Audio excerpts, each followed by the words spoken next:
தலைவர்களாகும் NPP பாராளுமன்ற உறுப்பினர்கள் இனி எல்லாவற்றிற்கும் நாங்கள் தான் என்று மாறு தட்டிக் கொள்கின்றார்கள். இதற்கு முன்னிருந்தவர்கள் மக்களுக்காகவும் நாட்டிற்காகவும் எதுவும் செய்யவில்லையா?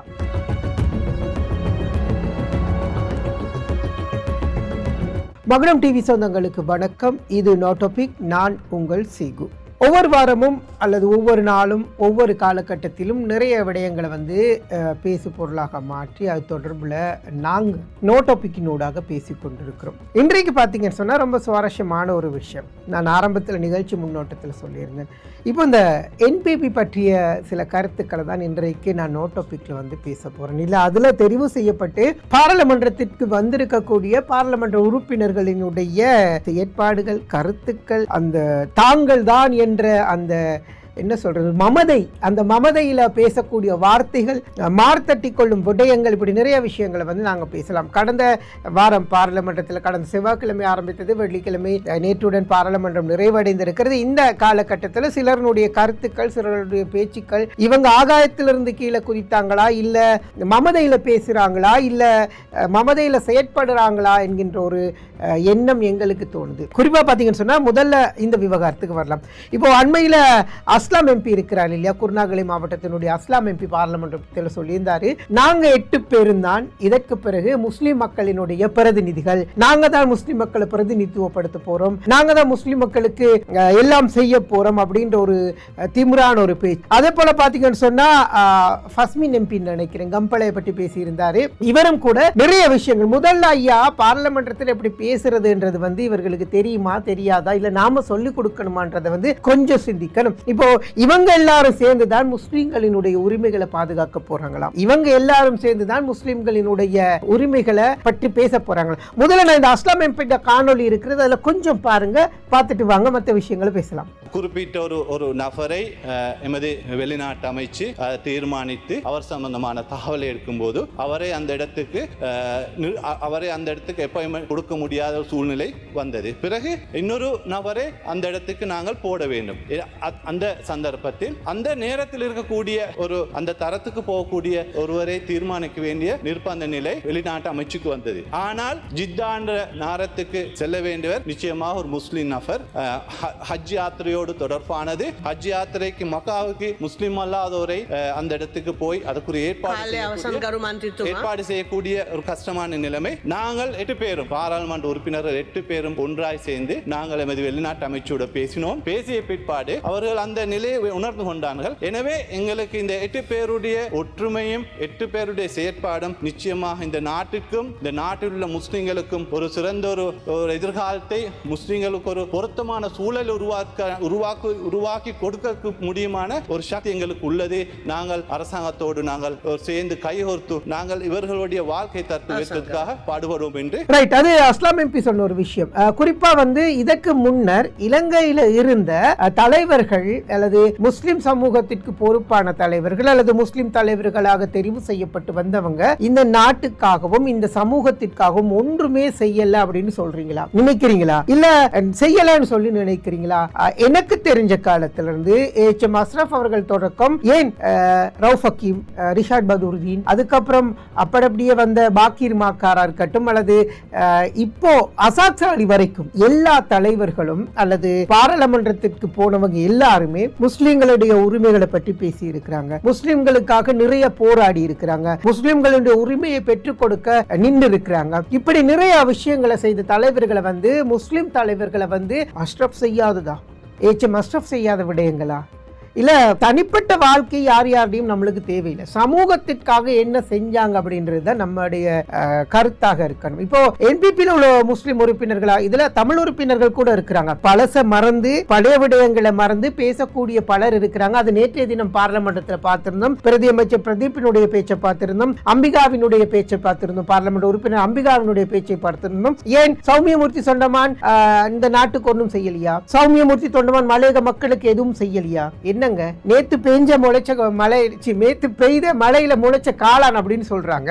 அவங்கள இவ்வளவு பேசுறாங்களா? இப்போ நாங்க ஒரு விஷயமா வரலாம். இப்போ இந்த விவகாரத்தை பொறுத்தவரையில முஸ்லிம்களினுடைய உரிமைகளுக்கு நாங்க தான் சொந்தக்காரர்கள், முஸ்லிம்களை பற்றி நாங்க தான் இனி பேசலாம். உங்களுக்கு இந்த முஸ்லிம் தலைவர்கள் என்னென்ன செய்திருக்கிறாங்கன்னு சொல்லி உங்களுக்கு தெரியுமா? என்பிபி பாராளுமன்ற உறுப்பினர்களுக்கு கேட்கிற கேள்விதான் இது. இல்ல மலையகத்திலிருந்து அல்லது ஏனைய பகுதிகளிலிருந்து என்பிபியினூடாக பாராளுமன்றத்துக்கு தெரிவு செய்யப்பட்ட தமிழ் பேசுகின்ற உறுப்பினர்களை பொதுவாக கேட்கிறோம். அவர்களுடைய முன்னைய தலைவர்கள் ஒன்றும் செய்யலையா? என்னங்க நீங்க பேசுறீங்க? என்ன பேசுறீங்க? அஸ்லாம் எம்பி சொல்றாரு நாங்க பிரதிநிதிகள்னு சொல்லி. ஐயா, வருஷ கணக்கா இல்ல ஒவ்வொரு ஆட்சியின் கீழையும் முஸ்லிம்களுக்காக ஒதுக்கப்பட்ட ஒரு கேபினெட் அமைச்சு கூட பெற்றுக் கொடுக்க முடியாத, அதற்கு வக்கில்லாதவர்களாக நீங்க இருக்கு. முஸ்லிம்களுக்காக ஒதுக்கப்பட்டிருக்கிற, முஸ்லிம்களுக்காக இருந்த கேபினெட் அமைச்சு, எல்லா அரசாங்கத்திலையும் கேபினெட் அமைச்சு இருந்திருக்கிறாங்க. எல்லா அரசாங்கத்திலையும் ஏஎச்எம் ஃபௌசியா இருக்கட்டும், அலவி மௌலானாக இருக்கட்டும், எல்லா கட்சிகளிலும் இருந்த முக்கியமான முஸ்லிம் எம்பிமாருக்கு கேபினெட் அமைச்சில பொறுப்பா இருந்திருக்கிறாங்க. அது எங்களுடைய தனித்துவம், அது முஸ்லிம்களுடைய உரிமை.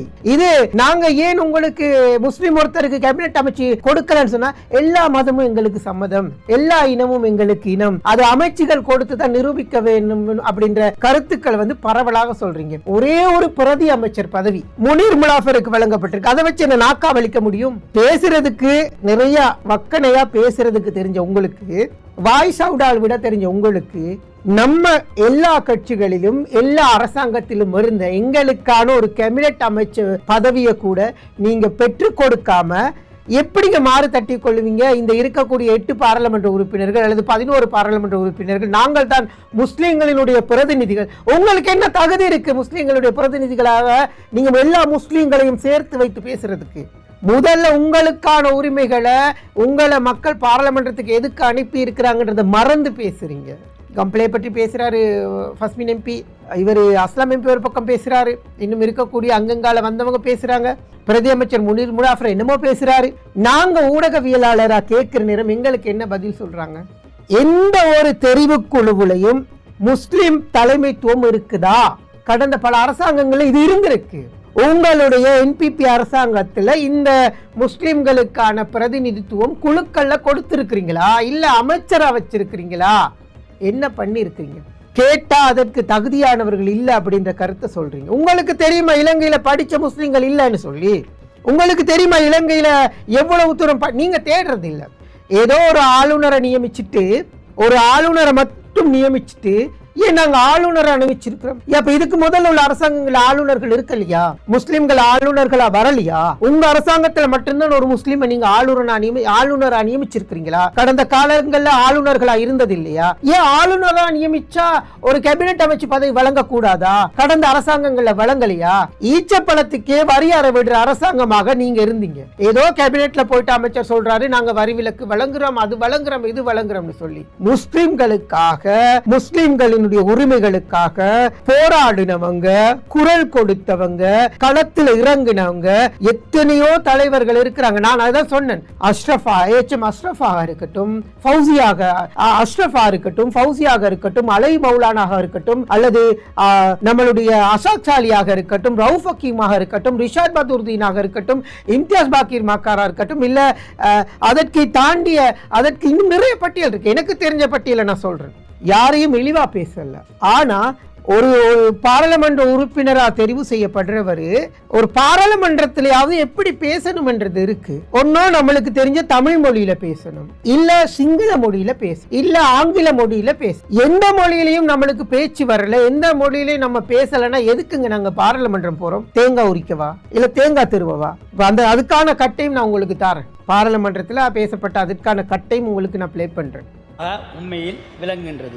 1974 ஆண்டுக்கு பிறகு மோசமாக இயற்கை அனர்த்தத்தால் தித்வா புயலால் உண்மையில் பாதிக்கப்பட்ட ஒரு பிரதேசமாக கம்பளை பிரதேசம் விளங்கி கொண்டிருக்கின்றது. உங்களுக்கு தெரியும், கம்பளை பிரதேசம் பொருளாதாரத்தில் மிகவும் வலிமையுடைய, பொருளாதாரத்தில் முன்னேற்றம் அடைந்த ஒரு பிரதேசமாக இருந்தாலும் தித்வா புயலால் மிகவும் அழிவுக்கும் பொருளாதாரத்தில் பாரிய பாதிப்புக்கும் உட்பட்ட ஒரு இடமாக இருந்தாலும் இலங்கையில் வாழ்கின்ற அநேகமான எல்லா இனத்தவர்களும் உதவியை கொண்டு இன்றைக்கு கம்பளை நகரம் மீண்டும் உயிர் வாழ்ந்து கொண்டு மீண்டும் எழுச்சி பெற்றுக் கொண்டு இருக்கின்றது. அதற்காக இலங்கையில் வாழ்கின்ற அநேகமானவர்கள் எங்களுக்கு உதவி செய்தார்கள். அவர்களுக்கு நாங்கள் நன்றி செல்வோடு கடமைப்பட்டுள்ளோம். அதே போன்று ஜசாக்கல்லாஹர் முக்கியமாக ஸ்ரீலங்கா ஜமாத்தே இஸ்லாமி, ஸ்ரீலங்கா தௌஹீத் ஜமாத், ஸ்ரீலங்கா ஜமாத் இஸ்லாம், நபபியா இஸ்லாமிக் யூத் மற்றும் இலங்கையில் இருக்கக்கூடிய NGO அதே மாதிரி அனைத்து மக்களும் எங்களுக்கு உதவி செய்த அவருக்கு நன்றி. அதே போன்று வடக்கு கிழக்கில் வாழக்கூடிய மக்கள், அதே போன்று இலங்கையில் வாழக்கூடிய அனைத்து மக்களும் உதவி செய்தார். அனைத்து இனத்தவரும் குறிப்பாக சிங்களவர்கள், தமிழர்கள், அதே போன்று எங்களுக்கு கிறிஸ்டின் மக்கள் அனைவரும் உதவி செய்தார். அதே போன்று பன்சலைகள், பள்ளிகள், கோயில்கள், சேர்ச்சுகள் அனைவரும் உதவி செய்ததன் மூலம் தான் எங்கள் கம்பளை பிரதேசத்தை மீண்டும் கட்டியெழுப்பக்கூடியதாக இருந்தது. அதே போன்று நாங்கள் இன்று முக்கியமான விடயம் ஒன்றை இங்கு குறிப்பிட வேண்டும். எங்கள் கம்பளை பிரதேசத்தை பிரதிநிதித்துவப்படுத்தக்கூடிய பாராளுமன்ற உறுப்பினர் நாங்கள் கம்பளையில் எதையும் செய்யவில்லை என்று ஒரு பாரிய குற்றச்சாட்டை இங்கு வைத்தார். அதற்கு நாங்கள் பல இடங்களில் அரசியல் ரீதியாக பல உரைகளை நாங்கள் முன்னே பாராளுமன்ற உரைகளில் பேசினோம். அது சம்பந்தமாக சில யூடியூபர்கள், குறிப்பாக எதிர்க்கட்சியுடைய பணத்துக்கு அடிமையாக கூடிய சில யூடியூபர்கள் எங்கள் மீதும் ஃபைசல் MP அவர்கள் மீதும் பாரிய ஒரு குற்றச்சாட்டை எங்கள் மீது வைத்தார்கள். அந்த குற்றச்சாட்டு உண்மை இல்லை என்றதை நான் இங்கு சொல்லிக் கொள்ள வேண்டும். நான் இந்த சபையிலும் பழைய வெளியிடங்களிலும் அனைவருக்கும் நான் நன்றி சொல்லியும் இருக்கின்றேன், நன்றி சொல்ல கடமைப்பட்டும் உண்மையிலே இருக்கின்றேன். அப்போ இப்படி இருக்கிற சூழ்நிலையில பாராளுமன்றத்தில் போயிட்டு NPP-னுடைய முஸ்லிம் உறுப்பினர்கள் மாறு தட்டி கொள்றீங்க. நாங்க தான் முஸ்லிம்களுடைய பிரதிநிதிகள், நாங்கள் தான் முஸ்லிம்களுடைய பிரதிநிதித்துவப்படுத்துறோம். இப்போ இருந்தவங்க எல்லாரும் பிரதிநிதிகள் இல்லையா? இல்ல உங்களுக்கு தெரியாதா? வரலாறு தெரியாதா? நீங்க NPP-க்கு போராடணும், NPP-க்காக வாக்கு செய்துக்கு இந்த காணொலியை பார்க்கறீங்கன்னு சில நேரம் எனக்கு விமர்சனங்கள் வரலாம். நம்ம உண்மையை பேசலாம். நான் NPP-க்கு எதிரானவனும் இல்லை, எதிர்த்தரப்புக்கு ஆதரவானவனும் இல்லை. ஒரு விஷயத்தை பார்த்தேன், ஒரு விஷயத்தை கேட்டேன், அதை பத்தி பேசுறேன். அம்பிகா சக்னுராஜா அல்லது அம்பிகா MP சொல்றாங்க, மலையக மக்களினுடைய வரலாறை பற்றி பேசிட்டு குடும்ப உறுப்பினர்களுடைய பேர் வைக்கிறாங்க, குடும்ப உறுப்பினர்களுடைய பேரினூடாக நிறுவனங்கள் இயங்குது, இது ஒரு சாபக்கேடுன்னு பிரதி அமைச்சர் பிரதீப் சொல்றாரு. அதுக்கு பதிலடியும் ஜீவன் தொண்டமான் அழகா சொல்றாரு. பிரஜா உரிமை பெற்றுக் கொடுத்தது யாரு என்ற கேள்வியை கேட்கிறாரு.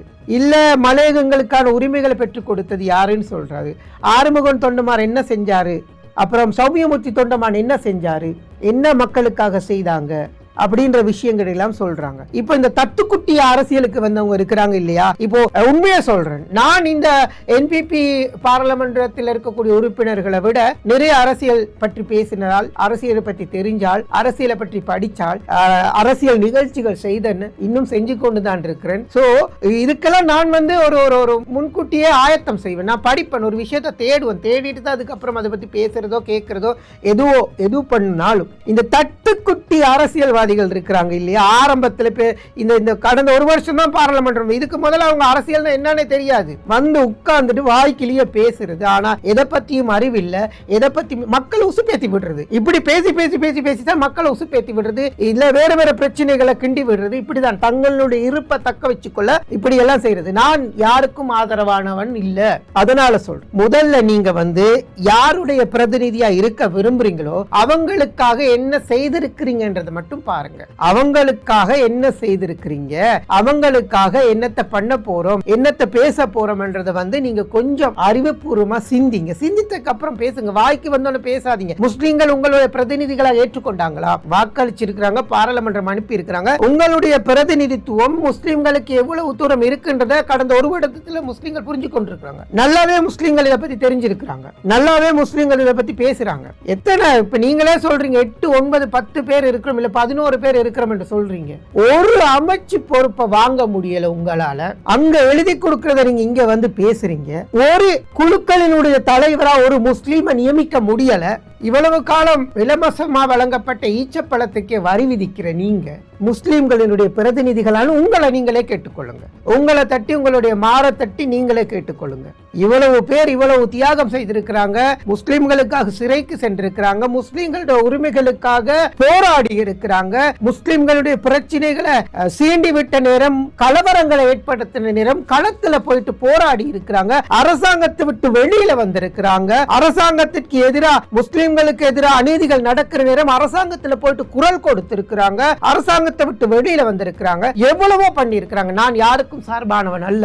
ஆனா அவங்க எல்லாம் இருக்கிற நேரம் நேற்று முந்தானத்து அரசியலுக்கு வந்த நீங்க எப்படிங்க முஸ்லிம்களுடைய பிரதிநிதிகளாக வருவீங்க? முஸ்லிம்களுடைய ஒட்டுமொத்த இலங்கையில வாழக்கூடிய அவ்வளவு முஸ்லிம்களுடைய தலைமைத்துவமா நீங்க எப்படி மாறுவீங்க? அதுக்காக நீங்க என்ன செஞ்சிருக்கிறீங்கன்றது நீங்க சிந்திச்சு பாருங்க. அதுக்கப்புறம் நீங்க பாராளுமன்றத்தில் பேசலாம். ஏன் இந்த டாபிக்கை பாராளுமன்றம் நடக்கிற நாள்ல எடுக்கல? அது முடிஞ்சதுக்கு அப்புறம் இன்னும் ஏதாவது பேசுவாங்களான்னு பொறுத்திருந்து பார்த்துட்டு தான் நான் இன்னைக்கு இந்த தலைப்பை எடுத்திருக்கிறேன். சோ இதுக்கு கருத்து வரலாம், எதிர்ப்பு வரலாம், என்னமும் நடக்கலாம். அதனால நான் இப்ப என்ன சொல்ல வரேன் அப்படின்னு சொன்னா, நாம என்ன செய்யறோம், எது செஞ்சிருக்கிறோம், எது பண்ணி இருக்கிறோம்ன்றதை நாம முதல்ல சிந்திக்கணும். அதுக்கப்புறம் தான் சமூகம் பற்றியும், சமூக மக்களுக்கு நாங்க தலைவர்கள், நாங்க தான் ஒட்டுமொத்த முஸ்லிம்களுக்கான தலைவர்கள் அப்படின்ற முடிவை நாங்க எடுக்கணும். எனவே இது நான் கொஞ்சம் பாராளுமன்றம் முடியட்டும் அதுக்கப்புறம் பேசலாம் அப்படின்னு சொல்லி சொன்ன விடயம். எனவே யார் தலைவர்கள், யார் தலைவரா இருக்கணும்ன்றது மக்கள் சிந்திக்கணும், மக்கள் முடிவெடுக்கணும். நாமளே பாராளுமன்றத்தில் போயிட்டு பேசின உடனே முஸ்லிம்களுடைய தலைவர்களை மாறிட முடியாது. முஸ்லிம்களுடைய முடிவு எடுக்கக்கூடியவர்கள் நாங்கன்னு சொல்றதையும் தீர்மானிக்க கூடாது. எனவே கொஞ்சம் சிந்திச்சு பேசுங்க, கொஞ்சம் சிந்திச்சு செயல்படுங்க.